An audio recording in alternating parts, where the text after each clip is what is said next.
History semester 2 generic elective. दोस्तों जितने भी लोग एग्जाम दे रहे हैं सेमेस्टर 2 में और हिस्ट्री जेनरिक इलेक्टिव या जनरल के तौर पे रखे हैं, तो आइए देखते हैं उनका किस टाइप से क्वेश्चन आता है एग्जाम में। तो इंपॉर्टेंट क्वेश्चन जानेंगे। यह वीडियो का भाग 2 है। भाग 1 इससे पहले अपलोड हो चुका था एंड सभी इंपॉर्टेंट क्वेश्चन हैं जो कि आपके एग्जाम में डायरेक्टली पूछे जाते हैं। ठीक है, क्वेश्चन विद आंसर। तो आइए शुरू करते हैं वीडियो का भाग 2। दोस्तों भाग 1 में कुल हम लोगों ने 9 क्वेश्चन कर लिए थे। आज हम लोग शुरू करने वाले हैं भारत में सूफीवाद पर एक निबंध। अगर आपने भाग 1 नहीं देखा है तो प्लेलिस्ट में लिंक मिल जाएगा, या फिर आप Gyan Sagar generic elective history important question करके सर्च कर सकते हैं, यूट्यूब में आ जाएगा। ठीक है, तो आइए शुरू करते हैं। देखिए, भारत में सूफीवाद पर एक निबंध लिखें। क्वेश्चन है कि भारत में सूफीवाद पर एक निबंध लिखें, right an essay on Sufism in India. तो इसका आंसर देखिए किस टाइप से बनाएगा। सबसे पहले थोड़ा सा जो भी परिचय है सूफी लोग का वो परिचय लिखना है, फिर बताना है कि सूफी दर्शन के बारे में, सूफी दर्शन क्या है और ये किन चीज़ों के बारे में हमें जानकारी मिलती है। सल्तनत काल में ये प्रमुख सूफी संत कौन कौन से थे, जैसे कि ख्वाजा मोइनुद्दीन चिश्ती का दरगाह कहाँ पे है और ये क्या काम करते थे, निजामुद्दौला औलिया, बाबा फरीद, इन सभी को एक दो एग्जाम्पल से सुलझा दें। फिर हम लोग बात कर सकते हैं सूफी सिलसिले के बारे में। तो सूफीवादी अनेक प्रकार के संप्रदायों में बटे हुए थे, इन सब के बारे में बता सकते हैं।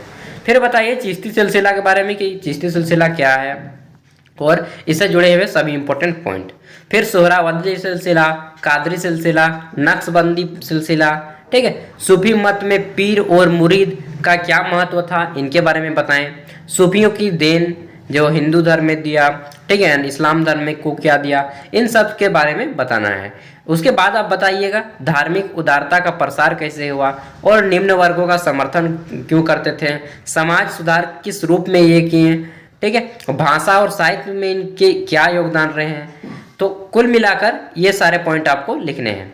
देखिए अगला हमारा क्वेश्चन है, इस क्वेश्चन को हाईलाइट करना भूल गया। भक्ति आंदोलन की मुख्य विशेषताओं का वर्णन करें। Describe the main features of the भक्ति मूवमेंट। तो भक्ति आंदोलन में सबसे पहले आपको बताना है हिंदू धर्म के अंतर्गत जितने भी भक्ति आंदोलनकारी थे उनका नाम शंकराचार्य। ठीक है, फिर इनका परिचय सबसे पहले देना है।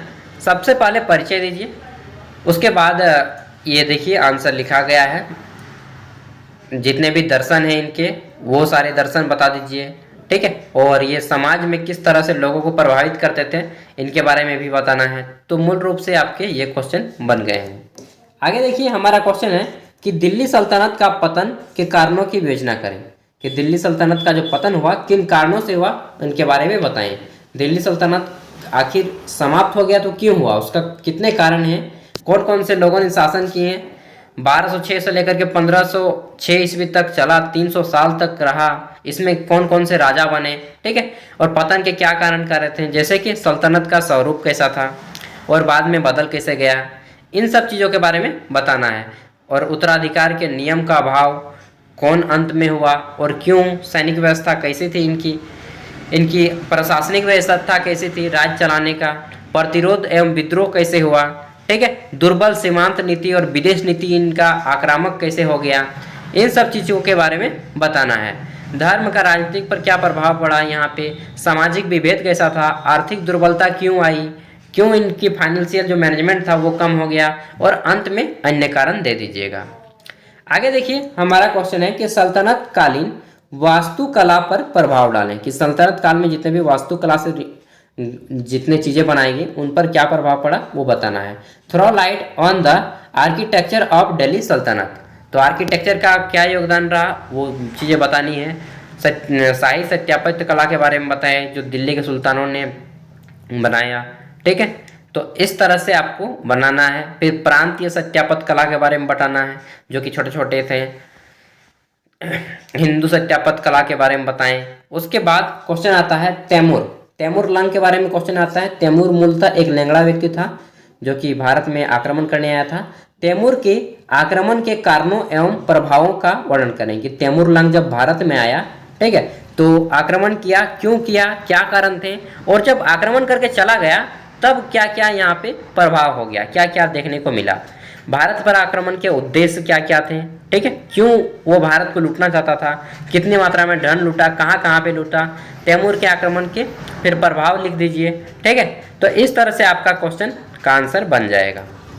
आगे देखिए हमारा क्वेश्चन बनेगा यहाँ पे एकता पद्धति का वर्णन करना है, डिस्क्राइब द एकता सिस्टम। तो एकता पद्धति के बारे में बताएं कि यह क्या है और किससे संबंधित है, सैनिक सेवा वगैरह के बारे में बता दीजिए, ठीक है। छोटा सा क्वेश्चन है, ज़्यादा बड़ा क्वेश्चन नहीं है ये।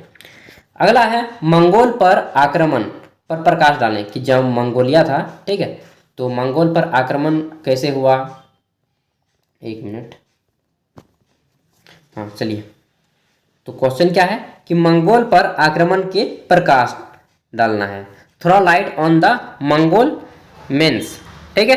तो इसमें आपको बताना है कि मंगोल कौन थे, कहाँ से आए थे और यहाँ पे आक्रमण किए तब यहाँ पे किसका शासन था, इन सब चीज़ों के बारे में बताना है। देखिए ये थोड़ा लंबा क्वेश्चन बन जाएगा, आपका प्रश्न का आंसर इसका लंबा होगा, तो जो भी इम्पोर्टेंट चीज़ें आपको याद रहें उसको बारे में बताना है। एंड जब आक्रमण करके चले गए तब क्या इफेक्ट हुआ, तो कुल मिलाकर यहाँ पे क्वेश्चन कंप्लीट हो जाता है। एंड दोस्तों इतना क्वेश्चन अगर आप कर लेते हैं तो डेफिनेटली आपके एग्जाम में क्वेश्चन भिड़ेंगे, ठीक है। एंड आप एग्जाम के जितने भी क्वेश्चन होते हैं उन सभी का आंसर दे के आएंगे। साथ ही जितने भी इंपॉर्टेंट क्वेश्चन होते हैं, मतलब कि प्रीवियस ईयर जो पूछा गया पेपर है यूनिवर्सिटी के द्वारा एकदम पूछा गया पेपर, उसी को मैं नेक्स्ट वीडियो में डाल दूंगा। तो आप लोग चैनल पे पहली बार आए तो सब्सक्राइब कर लें, साथ ही बेल का आइकन को प्रेस कर दें। इसके बाद AICC का पेपर जितने भी होते हैं, AICC का पेपर, उसके बाद आपका सेमेस्टर 3, 4, 5, 6 सभी question paper and important question मिल जाएंगे। तो चैनल पे पहली बार आए तो सब्सक्राइब कर लें। Thank you, all the best, मिलते हैं अगले वीडियो के साथ, तब तक के लिए बाय। एग्जाम अच्छे से दीजिए यार, एक भी क्वेश्चन मत छोड़िए, चाहे आप लिख पाए या ना लिख पाए, ठीक है। All the best, thank you.